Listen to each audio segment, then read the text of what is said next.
When I was pregnant with my first child about 11 years ago now, there was this local Cantonese spot that had me hooked.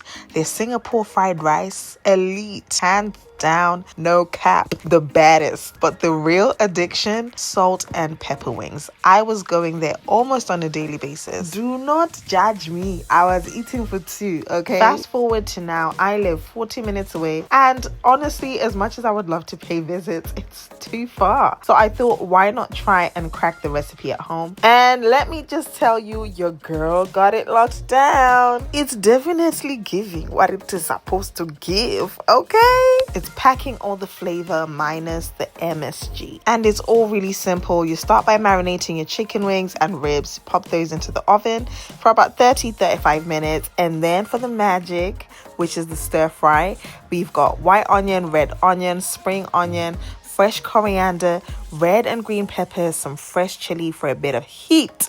Add a little salt, some black pepper, and you're going to saute everything for about 2 minutes. Once fragrant and slightly softened, toss in your chicken wings and the ribs.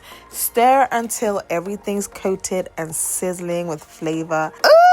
I know it's looking so good. You want to lick the screen, but don't do it, okay? Just don't do it. Oh my God, this takes me right back to all those comforting cravings and the late night takeout runs, but now it's homemade, budget friendly, and packed with love. Serve it up with some rice chips or just dig in as it is. Trust me, the flavors are gonna hit every single time. If you get to give this a try, let me know in the comments. And also tell me one dish that you had to have during your pregnancy or you just couldn't stop craving. Don't forget to like, subscribe, and hit that bell. See you on the next one.